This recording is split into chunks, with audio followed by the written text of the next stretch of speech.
Selamat pagi Bapak, Ibu, Saudara-saudari yang terkasih.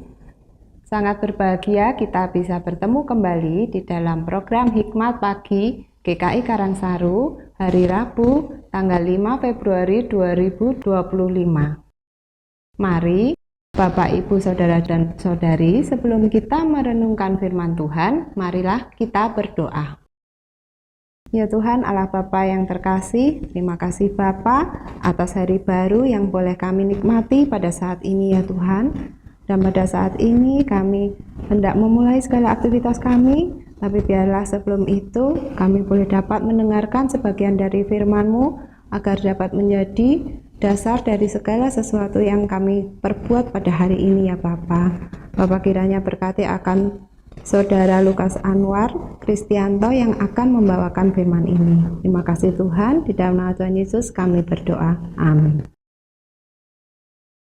Renungan pagi ini akan dibawakan oleh Saudara Lukas Anwar Kristianto dengan tema Jauh dari Hadapan Tuhan.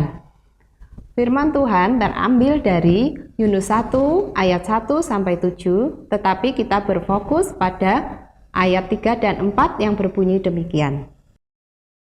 Tetapi Yunus bersiap untuk melarikan diri ke Tarsis, jauh dari hadapan Tuhan. Ia pergi ke Yafo dan mendapati di sana sebuah kapal yang akan berangkat ke Tarsis. Ia membayar biaya perjalanannya, lalu naik kapal itu untuk berlayar bersama mereka ke Tarsis, jauh dari hadapan Tuhan. Namun, Tuhan menurunkan angin ribut ke laut. Lalu terjadilah badai besar, sehingga kapal itu hampir saja hancur. Demikian firman Tuhan, syukur kepada Allah. Selamat pagi Bapak Ibu Saudara sekalian.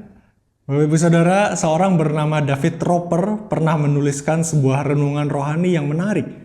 Dia menuliskan begini, pada perayaan tahun baru di tahun 1929, tim dari University of California di Berkeley bermain football melawan Georgia Tech dalam pertandingan Rose Bowl. Roy Riegels, salah seorang pemain pertahanan University of California, dia berhasil menguasai bola yang tidak tertangkap oleh tim Georgia Tech. Secepat kilat ia berbalik dan berlari sejauh 59 meter, tetapi ia berlari ke arah yang salah. Untungnya, salah seorang rekan setim Riegels berhasil merebut bolanya sesaat sebelum ia mencapai garis gol yang keliru. Pada permainan berikutnya, tim Georgia Tech kembali mencetak gol dan menang. Sejak saat itu, Riegels mendapat julukan Riegels, si salah arah.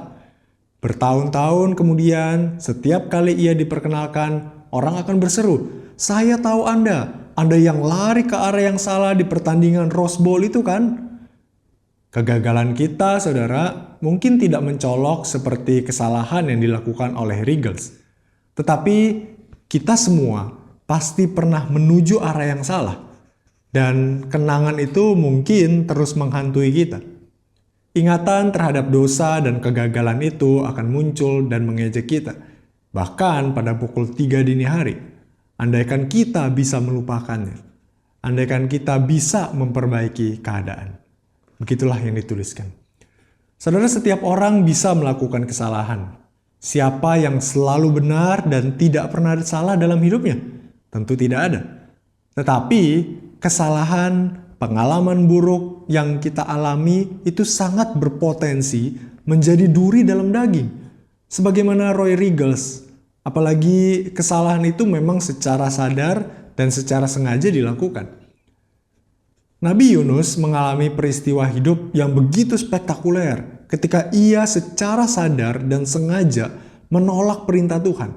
Yunus memilih melarikan diri ke Tarsis jauh dari hadapan Tuhan saat Tuhan meminta dan memerintahkan dia untuk pergi ke Niniwe. Kapal yang membawa Yunus diterjang badai besar dan hampir saja hancur. Lalu dalam undian yang dilakukan ternyata terbukti Yunus yang menjadi penyebab angin ribut tersebut mengamuk. Saudara, setiap orang Kristen dipanggil untuk hidup seturut dengan perintah Tuhan. Tidak salah arah dan tidak menuruti keinginan diri sendiri. Jadi kita perlu terus waspada dan menolak segala tarikan dunia yang penuh dengan dosa serta kebodohan. Jauh dari Tuhan, hasilnya adalah kebodohan, kepahitan, dan kebinasaan. Mari kita berdoa. Ya Tuhan, ampunilah kami kalau kami seringkali secara sadar dan secara sengaja menjauh dari Tuhan. Ampuni kami kalau kami tidak turut menjalankan apa yang menjadi kehendak-Mu, tapi justru malah kami mengikuti keinginan daging kami, bahkan kami mengikuti jalan kebodohan itu. Kiranya Roh Kudus yang memimpin kami, dan kuasa Injil Kristus itu yang telah memerdekakan kami, yang akan membantu dan memampukan kami untuk terus hidup sesuai dengan kehendak Tuhan. Biarlah hidup kami terus memuliakan Tuhan. Dalam nama Tuhan Yesus kami berdoa. Amin. Saudara, selamat pagi, selamat menjalani aktivitas panjang hari ini di dalam anugerah Tuhan. Tuhan memberkati.